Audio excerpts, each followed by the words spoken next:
Hello YouTube and welcome back. I am Benjamin Williams and today we're going to be doing another lab within Boson NetSim.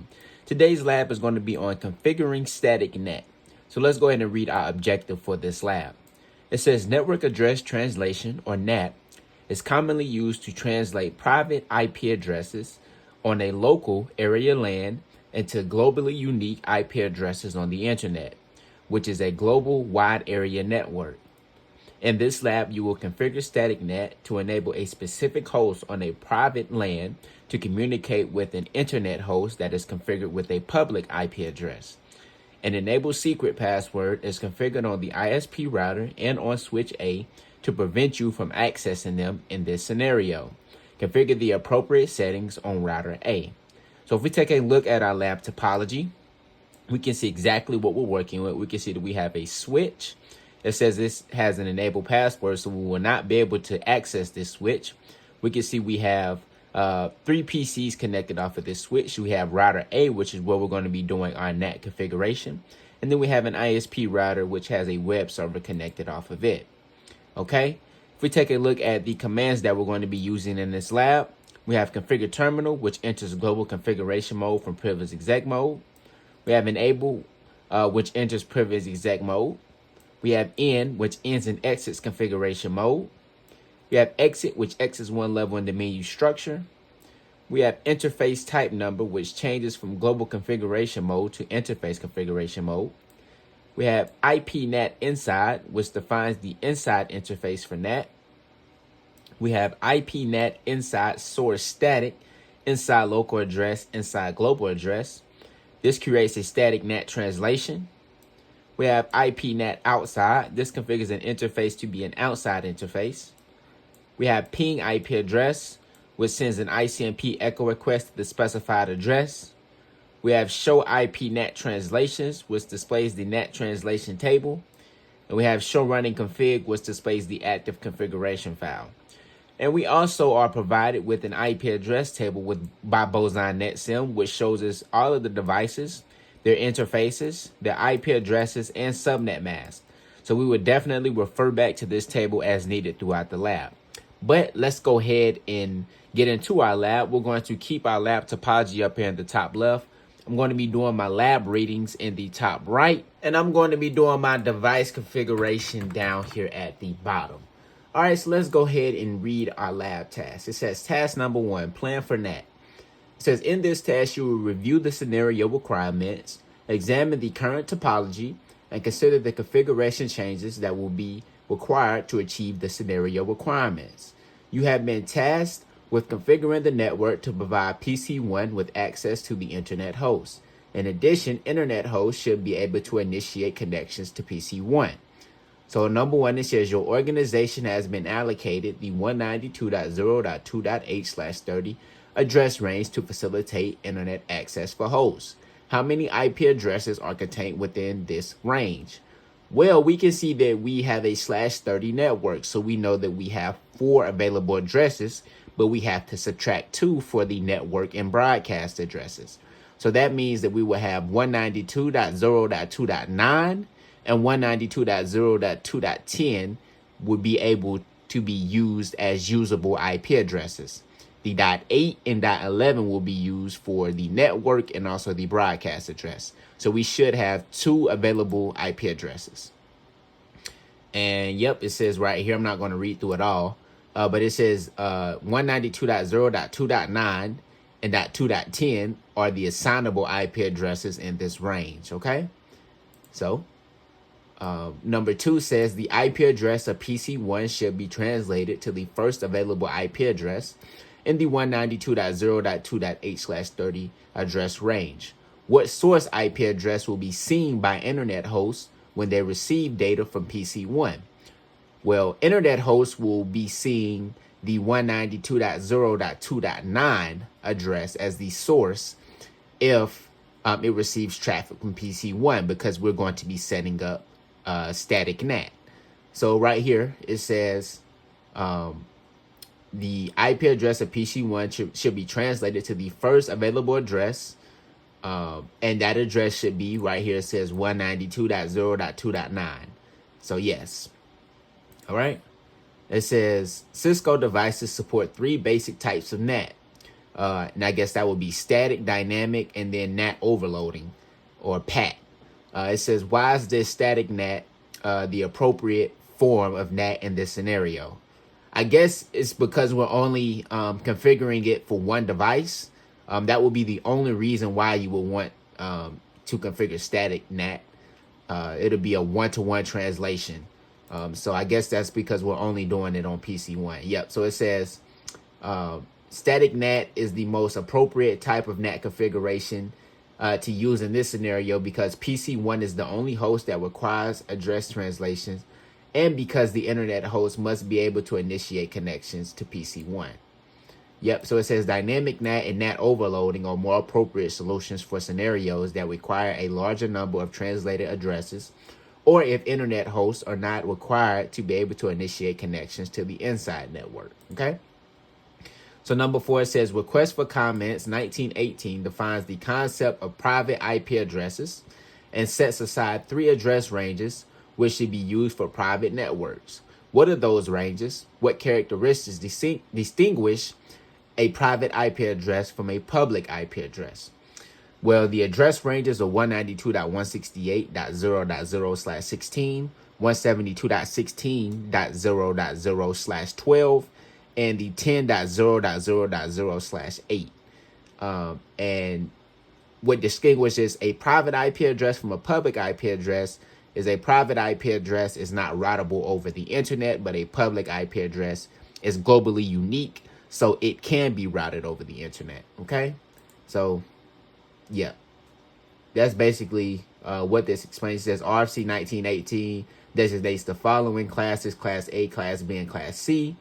The 10.0.0.8 /8, the 172.16.0.0/12, and the 192.168.0.0/16. And yep, it says because private IP addresses are not globally unique, they should not be routed across the internet and are typically filtered by ISPs at the boundary of their networks. So yes. Number 5 says, why might you want to assign private IP addresses to devices in a topology? Well, you would do that to preserve public IP addresses. As we know, we have a lot of internet devices nowadays.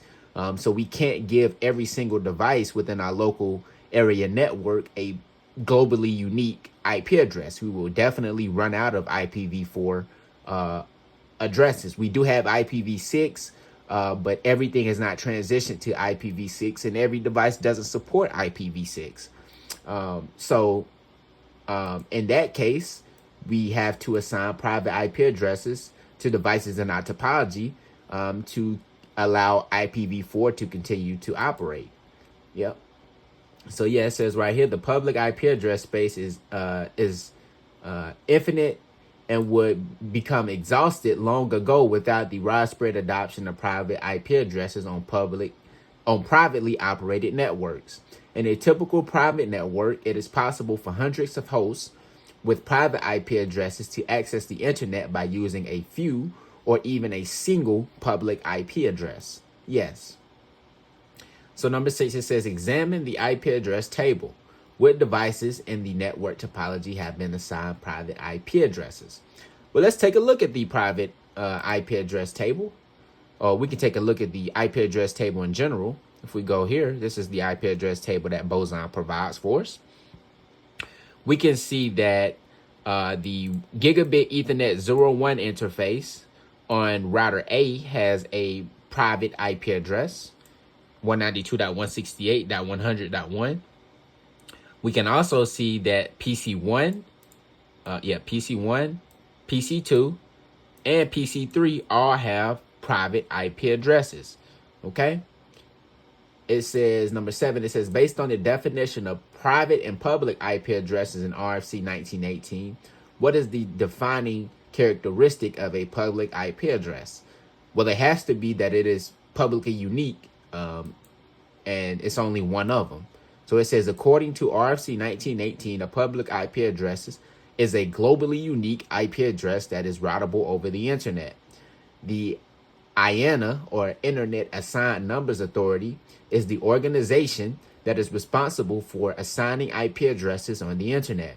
IANA delegates this task to regional registries such as the American Registry for Internet Numbers, IRAN, which is responsible for the assignment of IP addresses in North America. All right, so number 8 says, examine the IP address table. Which devices in the network topology have been assigned global IP addresses? Well, we can take a look. We can see that router A, gigabit Ethernet 00 interface, has a globally unique IP address, 203.0.113.1. We can also see that the ISP has two interfaces with globally unique IP addresses, which is the gigabit Ethernet 00 and the gigabit Ethernet 01. And we can also see that the web server over here off of the ISP has a globally unique IP address table. Okay. All right. So now it says number 9, it says from router A, attempt to ping the web server of 198.51.100.10. Does the ping succeed? Why or why not? Well, if we take a look at router A has a connection to the ISP router. Let's see if it can ping. Let's do an enable. Let's do an enable. Something's going on with Boson. Let me refresh. Let's try it now. Let's do an enable. And the password is probably Cisco. Yep, it is. Let's do a ping to 198.51.100.10. And yes, we can ping the ISP. We can ping the web server off of the ISP connection from router A. If we take a look at, let's do a show run on router A. And yeah, we can see right here that it has on router A, it has a default route to, it looks like the ISP IP address. So that's the way it's able to get to the web server. And then the web server is connected to the ISP router, which is able to send the pings or the ICMPs back to router A. Okay. So it says from PC1, attempt to ping the web server. Does the ping succeed? Why or why not? Let's go to PC1 now. Let's do a ping to 198.51.100.10. And yep, we're getting request timeout. So that means that this PC is not able to reach the web server. And that is because we are trying to route a private IP address, which PC1 has. If we take a look, if we do a IP config, we can see PC1's IP address is a private IP address of 192.168.100.38. And we're trying to route this private IP address over the public internet, which is not going to work. So we need to use NAT, in this case, to translate this private IP address to a public IP address. So now, in that case, PC1 won't be able to communicate to the web server. So it says, would you expect to be able to ping router A 192.168.100.1 or PC1 from the web server? Why or why not? Well, I should be able to ping router A because router A has a default route to the web server. And PC1, it should not be able to receive a connection from the web server because it has a private IP address. All right, so let's see what Boson is going to say. It says you should expect that the web server could successfully ping router A, but would not be able to ping PC1. A successful ping implies that the source of the ICMP echo request has a route to the destination IP address and that the source received an ICMP echo reply from the destination. In this case, it has been demonstrated that router A has a path to the web server. Therefore, you can be sure that the web server has a path to router A. However, because PC1 has a private IP address, you can be sure that the web server does not have a path to reach PC1, and therefore its ICMP echo reply will be unable to reach PC1. Okay? So yes, that's exactly what I just explained. So task number 2, it says implement NAT. It says in this task, you will identify the devices on which to implement static NAT and then make the necessary configuration changes to achieve the scenario requirements. The enable secret password on router A in this lab is configured as Cisco. And yes, we already figured that out. Already did the ping and put in the Cisco password. All right, so number one says, based on the information in the topology diagram and the IP address table, which device in the network topology is best suited to perform the NAT required by the scenario, and why? So if we take a look at the lab topology, we can see that router A has a connection to our private IP address subnet, and it also has a connection to our public IP address subnet. So router A will be the perfect point in our network to place NAT on. It has a connection, like I said, to the private network, and it can translate to the public IP address as well from its other interface. So number two, it says, what interfaces on the device you identified do you think should be configured to implement static NAT? Well, let's take a look at its at router A's interfaces. We can see that the gigabit Ethernet 00 should be configured, and also the gigabit Ethernet 01 interface should be configured. All right. So number three, it says, which interfaces on the device you identified connects to the private network, and what type of NAT interface is this? So if we take a look, we can see that the gigabit Ethernet 01 interface on router A is connected to the private network, and it said what type of interface is this? This will be considered a inside NAT interface. All right, number four says which interface on the device you identify connects to the public network. So we can see that the public network for router A is gigabit Ethernet 00, and we can see its IP address. And it says what type of NAT interface is this? This will be considered our outside NAT interface. All right. So it says on number five, it says on the device you identified in the previous task, issue the commands to configure the appropriate inside interface for NAT. So if we go to router A and we do a configure terminal, and I go into interface for gigabit Ethernet, and we want to do the inside interface. So let me go back to the lab topology.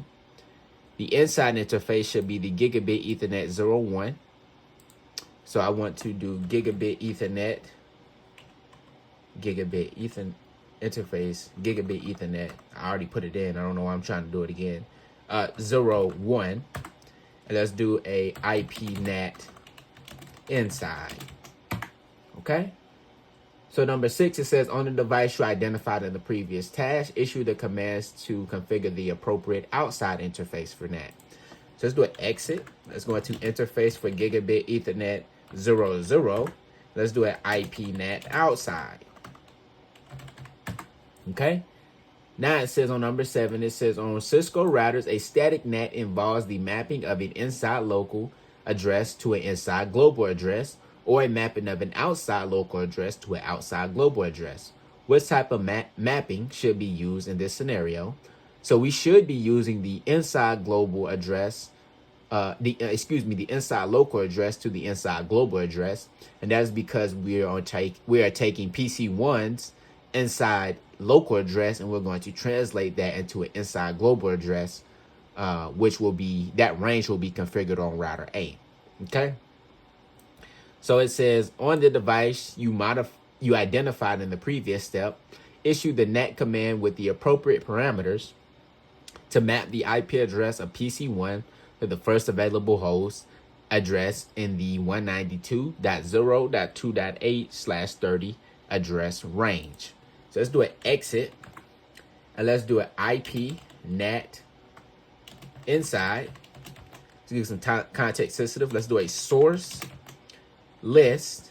Oh, we want to do a static because we're doing a static entry. So static. So IP NAT inside source static. We want to specify the inside local address, which will be 192.168.100.38, which is PC1's IP address, and we want to map it to the inside global address of 192.0.2.9. Let's say enter there. So now number three, it says verify NAT. You have successfully completed all the previous lab tasks. Static NAT should be configured and operational on the simulated network. You should now verify that NAT is functioning correctly. So it says on router A, issue the command to display the NAT table. Are there any translation entries currently in the table? Why or why not? But let's take a look. Let's do a N. Let's do a show IP NAT. Show IP NAT translations.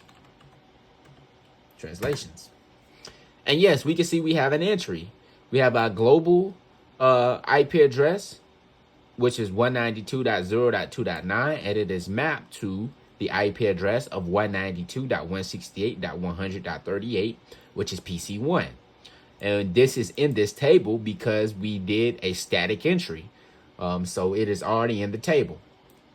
So it says from PC2, attempt to ping the web server. Does the ping succeed? Why or why not?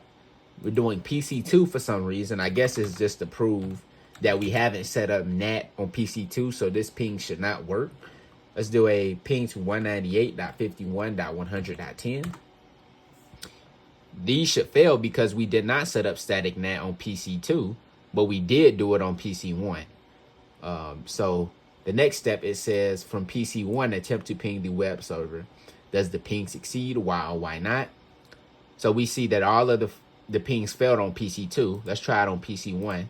Before they did fail, but now we set up NAT, so they should work. Let's do a ping to 198.51.100.10. And yes, we are now getting replies because router A is translating that private IP address to a public IP address. And that public IP address is globally unique in a static entry. And because of that, we are able to get to the web server now. So number 4 says on router A, issue the command to display the NAT table. Are there any new translation entries currently in the table? Why or why not? Let's go to router A. Let's do the same command. And we can see we have some more entries. We can see the IP address of the server, which is 198.51.100.10. So we can see where this traffic that PC1 is communicating to is coming from. We can see the IP address of that server. So that looks to be the end of this lab. Let's hit grade, and hopefully we did everything correctly. And we did. So I appreciate you guys for watching this one, and I'll see you in the next one.